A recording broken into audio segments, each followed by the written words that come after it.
तो एग्जाम्पल 2 को देखते हैं। एग्जाम्पल 2 का है प्रॉब्लम है जो पढ़ के सुनाते हैं। An electrician has to repair an electric fault on the pole of height 5 metre. She need to reach a point 1.3 below the top of the pole of the undertake the repair work. What should be the length of the ladder that she would use, which when included at the angle 60 to the horizontal should enable her to reach the required position?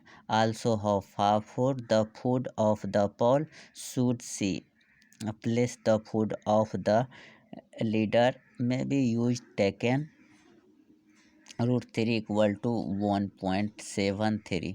इसका मतलब क्या है बता रहे हैं। एक Paul है, उस पॉल पे कोई गड़बड़ी आ गया, इलेक्ट्रिक पॉल है। उस पॉल जो पॉइंट ए से डी है ये पॉल है, और बी पॉइंट पे एक सीढ़ी लगा हुआ है जहाँ से रिपेयर करना है। तो ए से डी तक का हाइट है 5 मीटर, और जो टॉप ए से बी का डिस्टेंस है 1.3 मीटर। और यहाँ से जो एंगल बन रहा है 60 डिग्री का, और नीचे का जो रिपेयर है वो कितना बी से डी निकालना है। और मुझे दिया हुआ है √3 जो है, √3 का वैल्यू 1.73 यूज कर सकते हैं। तो ये हो गया डायग्राम। इस डायग्राम के हेल्प से हम लोग ट्रिगोमेट्रिक निकालेंगे। तो एक डिस्टेंस निकालने के लिए एडी का दिया हुआ वैल्यू है एडी 5 मीटर। तो इसीलिए बीडी निकालना है, बी से लेके डी तक का डिस्टेंस निकालना है। तो बी से डी तक के डिस्टेंस निकालने के लिए एडी में से माइनस कर दिए ए बी।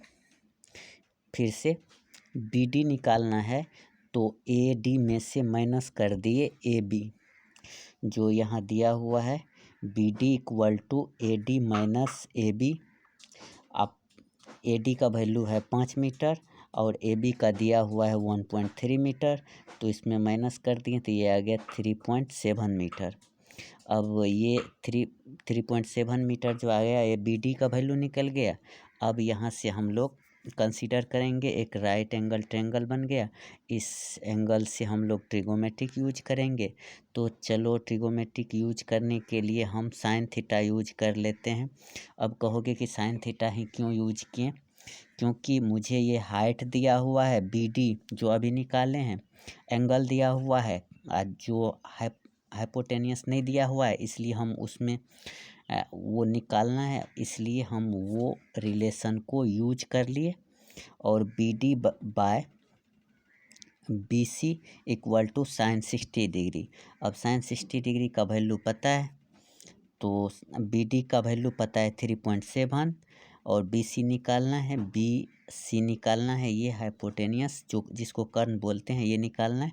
तो ये = इसको वैसे ही रख दिए, तो 3.7 पुट कर दिए जो बी डी का पहले वैल्यू निकाले थे, और साइन 60 डिग्री का √3/2 वैल्यू होता है। तो हम ये पुट कर दिए। पुट करने के बाद इसको क्रॉस मल्टीप्लाई कर देंगे, कोना कोनी गुना कर देंगे।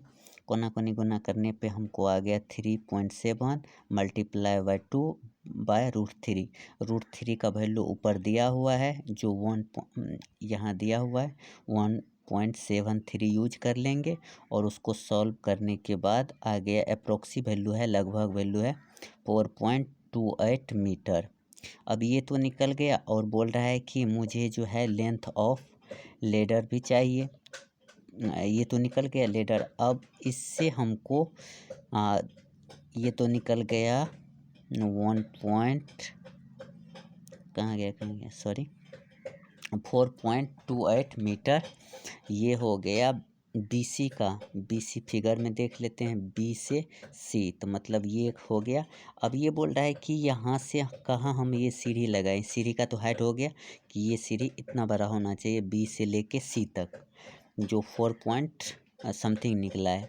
अब मुझे सी से लेके डी निकालना है, तो ये पता है और ये पता है और ये भी पता है, तो कोई भी रिलेशन लगा दोगे तो निकल जाएगा। तो हम कोई भी रिलेशन लगा देते हैं, तो चाहे आप 10 लगा दो या कोट लगा दो। तो ये कोट लगाए तो कोई बात नहीं, आप 10 भी लगा सकते हैं। तो D C by B D cot theta बराबर कोट 60 डिग्री का वैल्यू होता है 1/√3। 1/√3 या √3 का वैल्यू पहले से दिया हुआ है और उसको हम लोग कोना कनी गुना कर लेंगे। सॉल्व करने पर डी सी बराबर 2.14 मीटर अप्रोक्सी वैल्यू आ जाएगा। आंसर हो गया।